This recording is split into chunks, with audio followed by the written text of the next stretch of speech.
Estimados participantes del programa de especialización en el CIAF, en esta oportunidad procederemos a desarrollar el último tópico de nuestro primer apartado, denominado Fundamentos y Marco Legal de la Administración del Sector Público. Entendemos que dentro del derecho administrativo y con la temática de la reforma del Estado, se han incluido dentro de la gestión administrativa y en general dentro de toda etapa de la gestión pública algunos documentos y protocolos nuevos que han venido a incorporarse en la temática de actualizar, mejorar y modernizar la gestión de los sistemas administrativos. En este caso, las que van desde presupuesto, los procedimientos que ve el administrado en cada entidad pública, la gestión de los recursos humanos y, en buena medida, la organización y estructura de cada entidad pública. En este caso, nuestro tópico específicamente a desarrollar va a ser el de documentos de gestión y planeamiento estratégico. En este tópico aprenderemos dos cosas muy importantes. En primer lugar, la relevancia que tienen los documentos de gestión en la gestión y administración financiera del Estado, ya que el grueso de actividades dentro de la administración, tanto en temas como presupuesto, endeudamiento, tesoro, en este caso, y contabilidad, cuenta con protocolos y procedimientos que están establecidos muchas veces en un manual, y si es que no lo están, directamente, de manera supletoria, se encuentran amparados dentro de la ley que establece ciertos flujogramas o procedimientos. Y de otro lado, también aprenderemos la interacción entre los sistemas administrativos y el planeamiento estratégico, recordando que el Sistema Nacional de Planeamiento es uno de los sistemas administrativos que componen el Estado. El tópico se refiere a directivas, documentos de gestión y planeamiento estratégico. ¿Qué se entiende por documentos normativos y de gestión? Los documentos de gestión son instrumentos técnicos, e indicamos que son técnicos porque son elaborados por personal capacitado y por estructuras especializadas, y que permiten mantener el control de la calidad de todos los ámbitos de la organización. Es decir, regulan el modelo de gestión interna, todo lo que incluye indirectamente a la entidad y directamente también, pero desde su gestión interna, desde su gestión como funcionarios, servidores y estructuras organizacionales. Y también mantiene el control de calidad en todos los ámbitos de la organización. Recordemos que esta temática y esta lógica de la gestión con atención al ciudadano, con una gestión de calidad y fidelización del cliente, no viene desde el sector público, sino que ha sido trasladada desde el sector privado. Dice, asimismo, establece los lineamientos estratégicos de las acciones y las competencias entre las autoridades, oficinas, sedes, recursos humanos, procedimientos, operaciones y todo lo relacionado al negocio y o organización del aparato funcional interno que permitirá obtener los objetivos centrales de la empresa u organización. Esto es muy importante, ya que da cuenta de la relevancia que tiene para una organización contar con una estructura funcional y efectivamente alcanzar objetivos con estrategias muy definidas.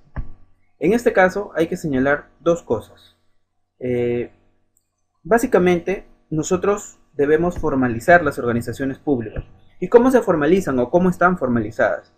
Parten de una ley orgánica o un estatuto, de un reglamento de organización y funciones, de un cuadro para asignación de personal, el CAP, de un manual de organización y funciones, de un plan operativo institucional, de manuales de políticas, de presupuestos analíticos de personal si cabe el caso, de manuales de procedimientos, de un texto único de procedimientos administrativos y muchas veces de una guía de servicios al ciudadano o de atención al administrado, que es más o menos la exportación que se ha brindado desde la lógica del sector privado, donde es más competitivo, donde hay más necesidad de que el cliente sea fiel hacia un servicio o bien adquirido en cierta empresa, que se ha trasladado al sector público, que no necesariamente tiene la misma lógica, pero busca que en buena medida se incorpore al administrado y se pase de una gestión, digamos, de simplemente funcional, documentaria, a una gestión de calidad y de atención al ciudadano. Este es más o menos el mapa de los documentos de gestión. Como podemos ver, el amparo de todo este marco legal y normativo y también de ese cambio de mentalidad en la gestión pública parte de la Constitución política. Fija dentro del Acuerdo Nacional elementos muy importantes de políticas de Estado, más que de gobierno, o sea, políticas y estrategias para consolidarlas que buscan ir más allá de un simple periodo gubernamental, más de 5 años. Por eso tenemos, por ejemplo, el Plan Bicentenario, las políticas de Estado que están establecidas dentro del Acuerdo Nacional y han sido firmadas por todas las organizaciones políticas en temas como educación, salud y demás. Tenemos los planes estratégicos sectoriales multianuales, ¿eh? Y también tenemos los planes estratégicos sectoriales institucionales, de donde se desprenden los planes operativos institucionales. Tanto el PEI como el POI son instrumentos de gestión muy importantes, son documentos técnicos y especializados que buscan que las entidades públicas alcancen sus objetivos con elementos de calidad, eficiencia y demás. Y bueno, se desprenden de ellos tanto el Manual de Organización y Funciones, el CAP, el MOF, el TUPA y en buena medida otros documentos técnicos que son elementos incorporados dentro de las actividades como son el manual de procedimientos y el de asignación de personal. ¿Qué lineamientos debemos tener y considerar para la elaboración del ROF, del Reglamento de Organización y Funciones? En principio es un documento técnico normativo de gestión institucional. Obviamente contiene la organización formal de la entidad, su estructura orgánica, sus funciones generales y específicas y a nivel de órganos y unidades orgánicas. A diferencia de un reglamento propiamente normativo, este es de un tipo administrativo que ordena funciones y actividades. Muchas veces vamos a encontrar tanto en el MOF como en el ROF el detalle de algunas funciones y actividades características de cada estructura organizacional, de cada funcionario, de cada especialista o de cada órgano que desarrolla tales actividades. Y es un elemento importante para entender en cuanto a gestión administrativa y financiera quiénes son responsables de tales cosas. Por ejemplo, el tesorero y el administrador pueden ser responsables y titulares de las cuentas de la entidad, pero solamente el titular de la entidad de repente es el que está autorizado a la firma de cheques o demás. Todos estos elementos se deben revisar, analizar y estudiar para poder entender cómo es la gestión administrativa. ¿Cuál es la utilidad del ROF? En principio hay muchos aspectos. Para la entidad le permite organizar de manera coherente su estructura y las jerarquías más o menos que trabajan dentro de una entidad. Para el personal de la entidad le da una luz, es como un faro en el cual se le iluminan las actividades y competencias que tiene. Para otras entidades públicas, bueno, definitivamente cuando uno solicita de repente información o busca convenios o acuerdos con otras entidades, necesariamente debe desarrollar relaciones con las áreas específicas a las cuales está direccionada. Y en este caso, los reglamentos y los manuales de organización nos ayudan a delimitar con quién tenemos que trabajar tales o cuales temas. Y para quienes ejercen control sobre la entidad, bueno, definitivamente saber qué funciones tiene tal o cual unidad orgánica o personal ayuda mucho a delimitar responsabilidades y sanciones si cabe el caso. ¿Qué entidades deben contar con un ROF? Bueno, en general, todas aquellas organizaciones que por competencias y funciones conferidas por las normas ejercen actividades de manera permanente, es decir, son constantes. Asimismo, si son coyunturales, como en el caso de programas, proyectos o comisiones, no requieren obligatoriamente de un ROF, pero es recomendable que si, digamos, es un proyecto en corto plazo, pero que genera de repente mucho movimiento de personal o muchas unidades orgánicas dentro del mismo, sería recomendable. Lo importante para determinar si una entidad requiere o no contar con un ROF no es la denominación formal que tenga, ministerio tanto, institución tanto, instituto tanto, centro tanto, sino que la naturaleza responda a criterios definidos en los lineamientos. Recordemos que el grueso de documentos de gestión y de instrumentos de planeamiento estratégico están comprendidos en la norma y hay protocolos y procedimientos, guías, manuales para su elaboración, evaluación y supervisión. ¿Qué es el CAP? Igual es un documento técnico normativo, contiene los cargos necesarios para un óptimo funcionamiento de una dependencia en base a la estructura de la organización vigente, es decir, va de la mano con el ROF. El CAP debe elaborarse tomando en base el reglamento de organización y funciones y en la clasificación de cargos institucionales. Deberá ser utilizado como un documento de previsión de la planta orgánica para un periodo definido y asimismo un documento de regulación para la previsión de plazas contenidas en el PAP, en el presupuesto analítico de personal.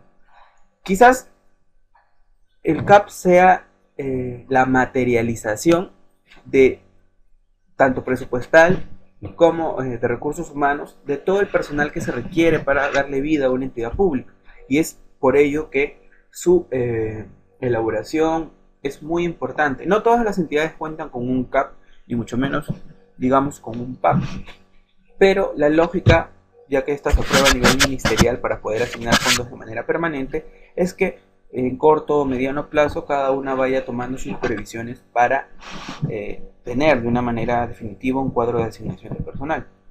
¿Cuáles son las preguntas frecuentes respecto a esto, no? ¿Cuál es el marco normativo aplicable? Bueno, los decretos supremos, en este caso el 43/2004 de la Presidencia del Consejo de Ministros, que aprueba los lineamientos para la elaboración del CAP de las entidades de la administración pública, y la Ley Marco del Empleo Público.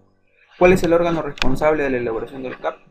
El proceso de elaboración y formulación es responsabilidad del órgano de racionalización o de quien haga sus veces. ¿Qué entidad u órgano debe emitir informe previo? Bueno, tanto el órgano de asesoría jurídica, apuntando informes técnicos y legales respectivos, sobre el reglamento de organización y funciones y demás. Esto se remite, digamos, directamente a las áreas correspondientes, tanto a nivel de la entidad como del Ministerio. ¿Qué entidad u órgano debe emitir informe previo para la aprobación del CAP? En esta lámina desglosamos todos los responsables respecto al informe y la aprobación misma del CAP. A la Secretaría de Gestión Pública de la Presidencia del Consejo de Ministros, en el caso de los ministerios y organismos públicos que constituyen pliego presupuestal. Recuerden que el tema de añadir pliego presupuestal implica también la creación de unidades ejecutoras de repente. A la Oficina de Presupuesto y Planificación del respectivo sector, en el caso de las entidades de tratamiento empresarial. Al FONAFE, en el caso del holding que es administrado por el Fondo Nacional de Fomento de la Actividad Empresarial.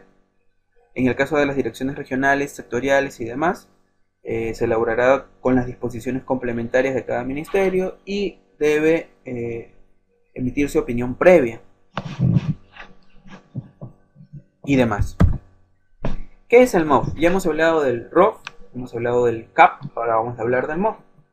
El MOF es nuevamente un documento normativo, se entiende como el Manual de Organización y Funciones, que describe específicamente a nivel de cargo o puesto de trabajo las funciones que cada uno de ellos tiene. A partir de la estructura orgánica, nuevamente hablamos del ROF, y en base a los requerimientos de cargos considerados en el cuadro de asignación de personal. ¿Qué normas tenemos para formular el MOF? La Directiva 001/95 del Instituto Nacional de Administración Pública, metodología y lineamientos para formular el MOF, y el alcance. Bueno, el MOF es obligatorio para todos los organismos de la administración pública. Esto es declarativo, puesto que no todos actualmente están contando con ello, pero están en proceso de elaboración o formulación del mismo.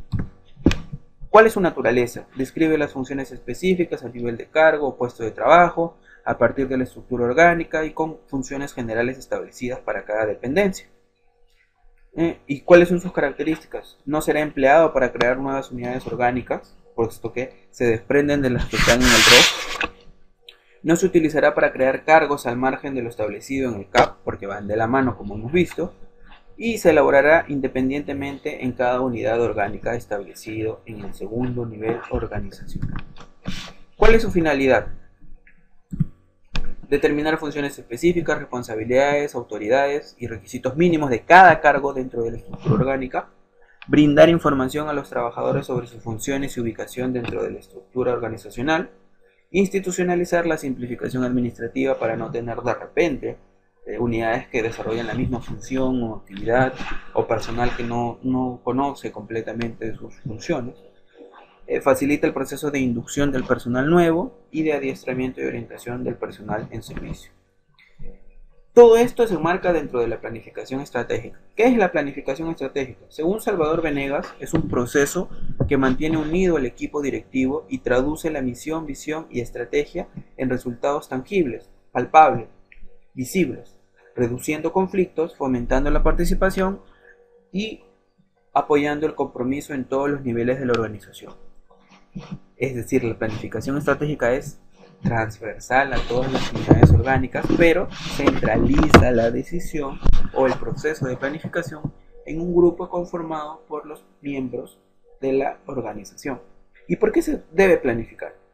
Bueno, en principio la planificación es un esfuerzo sistemático, complejo y completo, más o menos formal, de una organización donde establece propósitos, objetivos, políticas y estrategias básicas para alcanzar estos objetivos. El futuro implica situaciones inciertas y obviamente, frente a la incertidumbre, nosotros necesitamos reducir el riesgo y darle alcance a nuestra visión y misión, elaborando estrategias que nos permitan alcanzar ciertas metas y objetivos. Por ello planificamos. Y el resultado de la planificación estratégica es una organización focalizada, inteligente, ordenada, previsora y obviamente pendiente del ciudadano, y genera valor y utiliza recursos escasos de manera óptima, con una perspectiva articulada a largo plazo. ¿Qué características tiene la planificación estratégica? A pesar que se ubica en el largo plazo, genera estrategias tanto a corto como a mediano plazo y obviamente busca sus metas y objetivos tanto en corto, mediano y largo plazo. Se refiere al que se debe hacer, no solamente a lo que hago, sino al que se debe hacer y cómo lo voy a alcanzar. Da la dirección, las coordenadas para cierto objetivo, cierta meta, para cierto punto final, para cierto destino. Es consciente del entorno y de los recursos. ¿Por qué? Porque analiza, digamos, fortalezas, oportunidades, debilidades y obviamente optimiza el uso de recursos. Establece prioridades, brinda una escala de prioridades muy importante. Es un proceso dinámico y continuo. Dinámico porque va adaptándose al cambio. Definitivamente tiene que acelerar algunos procedimientos dentro del procedimiento y dentro de la organización. Y es continuo porque cada día y constantemente tiene que estarse renovando, reinventando. La información interna y externa retroalimentan permanentemente el proceso de planificación estratégica. Una entidad, por mucho que haya planificado para un periodo de 40 o 50 años, si es que es posible, nunca va a dejar de alimentarse y de incorporar los insumos del ambiente externo e interno para adaptarse al proceso de planificación. ¿Qué busca? En principio, como entidad pública, atender y entender a los ciudadanos, derribar barreras, digamos, el anquilosamiento administrativo y la carga documental, desarrollar capacidades, puesto que el personal debe estar en constante actualización, no solo del marco legal vigente, de los protocolos, sino también de las actividades y responsabilidades que le competen, tanto para planificar como para tomar decisiones. Provee modelos de servicios adaptados al ciudadano o cliente, no solamente al administrado como anteriormente se le consideraba y el cual no tenía ninguna oportunidad frente a algún reclamo o mala atención en una entidad pública. Y finalmente busca la mejora continua, que es constante, permanente y sistemática.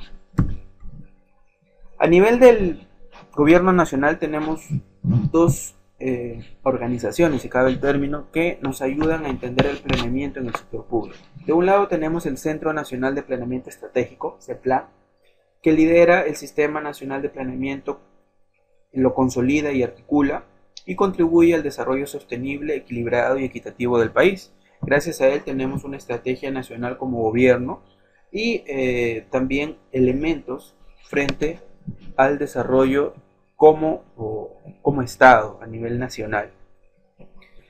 Se rige por el Decreto Legislativo 1088, que es la Ley del Sistema Nacional de Planeamiento Estratégico y del CEPLAN, y por su reglamento específicamente. Y a nivel de políticas de Estado, es decir, a nivel de acuerdo y de comunión de objetivos y demás, en el cual participaron muchas organizaciones políticas y se pusieron de acuerdo mediante el consenso sobre ciertos elementos estratégicos de largo plazo, tenemos el Acuerdo Nacional, que tiene las políticas dirigidas a alcanzar 4 grandes objetivos nacionales. De ellas se desprenden las 30 y tantas políticas específicas que tiene el Acuerdo Nacional: la democracia y el Estado de Derecho, equidad y justicia social, la competitividad del país y un Estado eficiente, transparente y descentralizado. El Plan Estratégico Nacional tiene una matriz de acceso temático, dependiendo de los planes de desarrollo del 2010 al 2021, por ejemplo, en el cual buscamos ser una sociedad democrática, donde se prevalece el Estado de Derecho, donde todos tenemos una alta calidad de vida, igual oportunidad para desarrollarnos y demás. Y tenemos políticas de Estado en base al Acuerdo Nacional divididas en 4 bloques. Estas se unan a nuestros ejes estratégicos, como son derechos fundamentales, acceso a servicios básicos, un Estado descentralizado y que atiende al ciudadano, una economía competitiva, el desarrollo regional equilibrado e infraestructura adecuada y recursos naturales y medio ambiente. Esto nos brinda también un diagnóstico situacional de cómo está a nivel de estrategia y de plan de desarrollo nuestros accesos temáticos. Y finalmente tenemos objetivos, metas y lineamientos de política en base a cada uno de los ejes estratégicos. La planificación en el sector público, bueno, hoy por hoy tiene una visión objetiva, tiene una agenda estratégica y tiene una visión compartida a nivel nacional. A nivel del acuerdo tenemos las políticas de Estado. A nivel de programas o exposiciones tenemos la política general de cada gobierno. Tenemos proyecciones y recomendaciones que las formulamos a veces en el marco multianual. Tenemos los planes estratégicos sectoriales que nos dan los lineamientos de política sectorial. A nivel territorial tenemos los planes de desarrollo concertado local y regional. Como rol institucional tenemos el Plan Estratégico Institucional, el PEI, que tiene su, digamos, elemento conducente en el POI, el Plan Operativo Institucional. Y a nivel de gestión tenemos el presupuesto anual, que es un instrumento de gestión que nos permite planificar actividades, proyectos y programas presupuestales en un ejercicio fiscal. El Plan Estratégico Sectorial Multianual, los PSEMs, contienen el diagnóstico de cada sector, la misión, visión y los objetivos estratégicos y líneas de acción durante un determinado periodo multianual, acorde a los planes de desarrollo. Se elabora un PSEM por cada ministerio y las entidades adscritas formulan planes considerando este instrumento como guía, a diferencia de los planes de desarrollo concertado, que son herramientas de gestión multianual para el planeamiento territorial, es decir, geográfico, contando con la participación de la ciudadanía y del sector privado. Digamos que es un elemento importante de la democracia directa, a pesar de que no es extensivo a toda la ciudadanía, sino a un grupo interesado en ella, pero focaliza y ejerce elementos de rendición de cuentas, de participación ciudadana y demás.